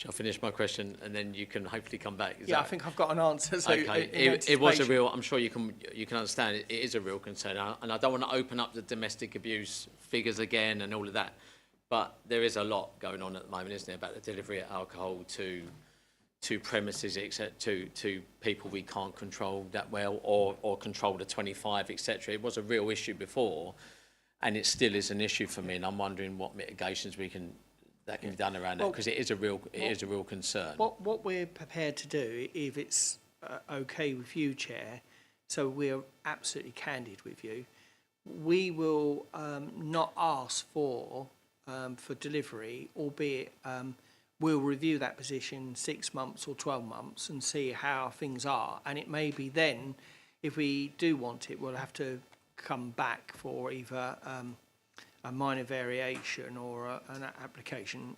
But you know, if that gives some comfort for the time being, and it is normally it's about managing that sale. Notwithstanding, you can buy it anywhere, everywhere. I mean, and that is a issue. Generally, it's the noise they create as well. But anyway, for the time being, as a way forward, if that's a way of helping. Thank you very much. Do you have anything for the police or anything for Barbara? No. Okay, we're done. Okay, we're going to now go for closing. I'll leave you till last. If is that okay? Do you want to hear for closing? I normally don't get the last word at home, so I like it at the committee. We'll make sure you get the last one today, hopefully, depending if I jump in. Barbara? Thank you, Chair. So I'd obviously would ask that you refresh your memories concerning the evidence provided within the CIA to make your decision, as this is still relevant and it is still ongoing. And this evidence consists of alcohol-related crime, antisocial behaviour, domestic abuse, which is really important. There's begging, crime deprivation, and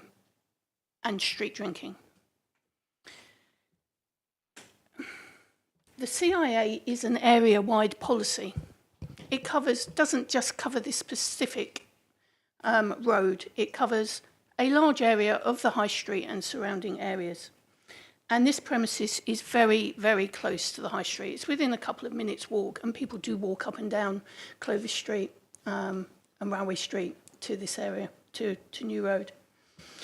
My personal evidence that I have given you of street drinking that I have observed and the litter that I have recorded is current and up to date and continuous.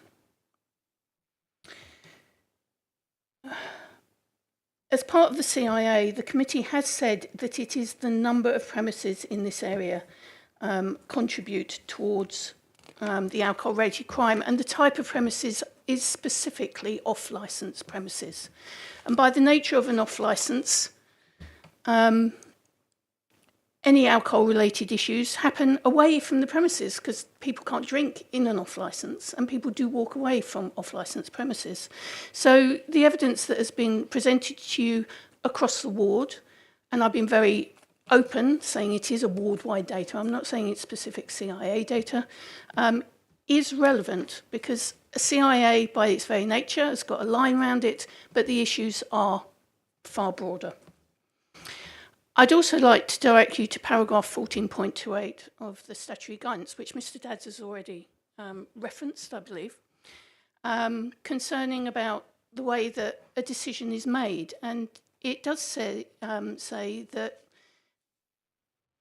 it does not change the fundamental way that you should make a decision. However, the first part of the sentence is, while the evidence underpinning the publication of a CIA should generally be suitable as the basis for a decision to refuse an application or impose conditions. It then goes on to say it does not change the fundamental way that decisions are made. So it is saying that it should be suitable for you to refuse or impose conditions for this application.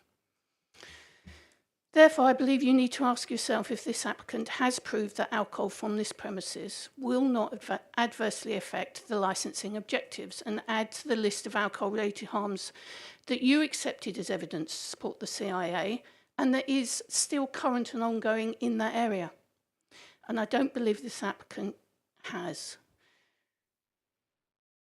The applicant is not able to say that a person buying beer from this shop will not walk around the corner and sit in the high street drinking it. And that's not to say the applicant is directly responsible for this, but due to the amount of alcohol-related issues in this area and the wider area, the council has decided that shops selling alcohol in this area need to show they will not add to the issues. And this has not been done. People don't walk around with a sign over their head saying street drinkers, and street drinkers are not always stereotypically dirty and unkempt. And this is certainly true about people who may engage in domestic abuse, which forms part of the evidential basis of this CIA. The issues in this area are current and they are ongoing, and these are not historical concerns. And therefore, the Director of Public Health believes there is no good reason to depart from your policy, and it's reasonable to believe that the sale of alcohol from this premises will contribute towards the alcohol-related issues in the area. And therefore, the Director asks that you refuse the application. Thank you. Thank you, Barbara. Thank you. Thank you, Chair. We've heard a lot of information today and a lot of people talking. But ultimately, I think Barbara's just raised a point there that the community of impact is still very much relevant within Chatham. Yes, it is due to be renewed next year. But it is still very much relevant. It is a clear, well-established presumption of refusal unless the applicant can show they will not add to the existing problems. This is quite a sensitive location. Chatham is experiencing alcohol-related harm, crime, disorder, and antisocial behaviour, all of which require active management, in which we are doing. I know it was raised about there wasn't enough beat officers anymore. I think in actual factness there is more coming in to deal with the issues across Medway as a whole. This premises is an off-licence and it would increase the availability of alcohol in the area, in our view, would exasperate those problems already being experienced within Chatham. Yes, the applicant has stated today regards to Safer Medway partnership, very, very much welcome, as I've already stated earlier on. But it doesn't outweigh all the other conditions, and in our view, it's not enough, really. Taking all this into account, and obviously everything we've spoken about today, we feel like granting this application would exasperate the risks already identified, and those reasons we respectfully request that you refuse the application. Very much, Kerry. Over to the applicant to close, please. I'm going to be slightly longer, but to cover both. I think the starting position, once again, is about the licensing objectives, and conditions can be put in place to promote the licensing objectives, and that should be done first than refusal. And I would say that that is the position we're at. I grant with conditions. I'm troubled by what I've heard from both public health and the police in relation to the starting position. And you have your lawyer here, but Councillor MacDonald, you'll be aware, or you will be aware now, that there is a change of position from your own licensing policy statement and statutory guidance, because we've heard from public health that says, in effect, the applicant has to prove. The burden's not on us. We don't have to prove, in effect, anything. I mean, that sounds probably a bit too broad, but in essence, we make an application, we put down conditions that we think are appropriate, and it's permissive the application should be granted. The reason why it can't be is because public health have made a representation. So in effect, they now have to show you, in effect, the burden is on them to show you why it shouldn't be granted because of their representation. It's an evaluation, of course, of what they say and what we say, but it's certainly not we have to prove something. Like, we have to prove that someone coming in purchasing won't walk around the corner and consume it. And that is not a test that we have to show or prove. Obviously, we have to show that within our premises and the immediate area that we do all we can to promote the licensing objectives. And I would say the burden is on public health to show the appropriate data for us, the data set that says why there's an issue in that area. And I'll come back to the guidance on that in a moment. The police proposition on it is that there's a presumption to refuse. That is way gone. There is that presumption is the old guidance, and that and your old, in effect, your policy states the old phrasing. In other words, a rebuttable presumption. In other words, it should be refused unless we can show otherwise. That burden is gone. And predominantly, that went from a case that I dealt with at the High Court called East Lindsey District Council and ANIF, that made it quite clear that it's forward-looking. So from that point of view, I think they're approaching it the wrong way, and I want you to approach it the right way. In relation to the guidance, you were directed at 1428 from Public Health. But I want to read the whole paragraph so it's clear in context. While the evidence underpinning the publication of CIA should generally be a basis as the basics for a decision to refuse on an application or impose conditions, it does not change the fundamental way decisions are made under the Act. Each decision in an area subject to a CISM, therefore, still needs to be made on a case-by-case basis and with a view of what is appropriate for promotion of licensing objectives. Importantly, the publication of the CIZ will not remove the licensing authority's discretion to grant an application for a new or an application to vary, where the authority considers it to be appropriate in the light of the individual circumstances of the case. So that puts it into context. Then it moves on, and I think this is quite important. I'm going to read a couple more paragraphs. 1440 is the one that I set down earlier on, so I won't do it all, but in essence it says CIZ is a strong statement of intent on how you're going to approach the applications. And then it says the CIZ must also stress that it does not relieve the responsible authorities of the need to make relevant representations where they consider it appropriate to do so to promote the licensing objectives.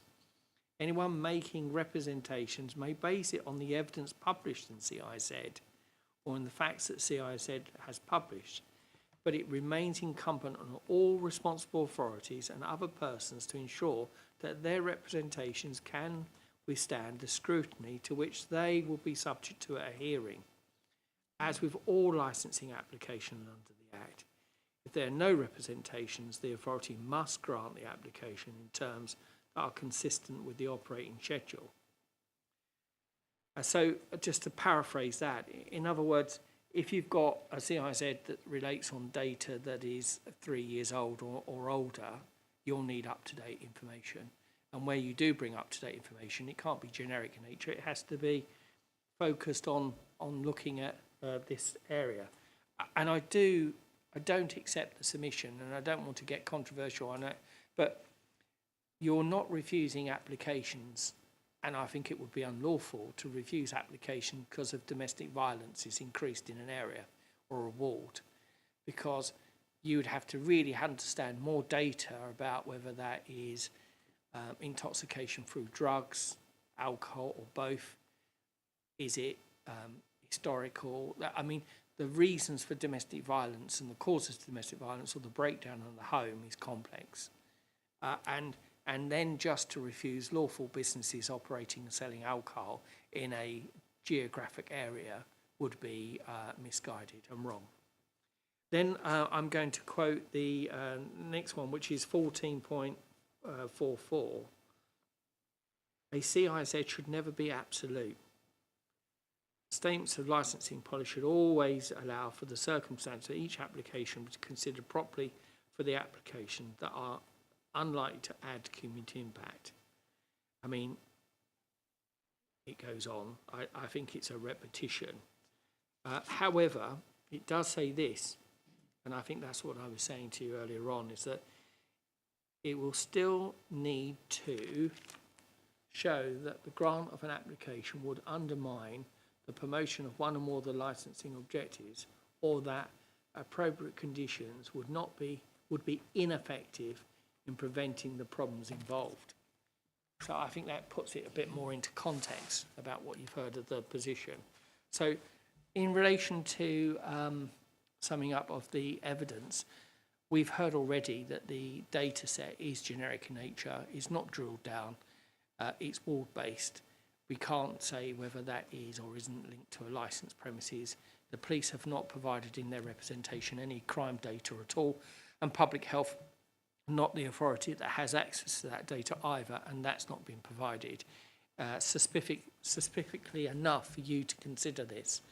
And I mentioned earlier on that there has been a recent case in the local court where the magistrates determined and agreed with the licensing subcommittee of this authority, albeit your vice chairman, that applications of a generic nature or not specific or on old information is not good enough, in effect, because we need to look at each one on its own merits. We already know there's an SO garage, there's a few shops around. Where is the information? Look, that's causing us a problem. That we've got people gathering here, you know, and then saying, okay, look, they're the concerns we have. Is there any conditions that we can put in place to address those concerns? And it's taking the appropriate and necessary steps rather than what it appears to be is a blanket policy. And it can't be that. It has to be very specific, each on its own merits, not quota. And we say this, is that we want to work with the police and public health. We want to work with our neighbours. We're pleased that no neighbours, no residents, no ward councillors have objected. We're also pleased that the licensing authority, who are, I think, the guardians of your policy and your council, have raised no objection. And I would say that it would be duty bound to object if there was evidence that this premises would undermine the licensing objectives. And please, I ask you to take that into account, even though they haven't made reps, but you'll have regard that they haven't, and using the principle Daniel Thwaite. We have proposed a number of robust conditions, but the additional one regarding the town link radio, shop safe and the like, we want to do, and you've heard of the additional point about no delivery at home for the time being for 6 to 12 months, and just see how things are, and then having a discourse with the responsible authorities about that, should that need arise. If it's not something that is demanded or needed, we won't provide it, but if there is a demand, maybe we have more information about it. We obviously will keep the area immediately to our shop clean and tidy. We'll make sure all the staff are appropriately trained. As you've heard, we've already got 3 personal licence holders. You've heard the applicant is a professional, hard-working woman who is an accountant. She is professional, wants to do the right thing, promote the licensing objectives. Of course, everyone wants to do that, and everyone will say they want to do it, but we've evidenced it by having the licence holders already trained. And they're going to, and have already subscribed to Licensing Connect. That is a tested system to make sure that there's all the systems in place, including training. So based on that, I'd say that given what you've heard and the information, that the application should be granted as applied for and amended. Thank you. Thank you very much for that. Just one add-on for me, not about what anyone said, it's just that we did have an objector. I have taken into account what you said at the beginning, but I just want to make it clear we did have an objector that wasn't here today, and we have looked at their objection, just to make sure that's clear. Thank you very much for all your contributions. We are going to make a decision today, and if I can just ask you to leave the room for a while, and we'll call you back as quick as we can. Thank you very much.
Thank you very much, everyone, for waiting.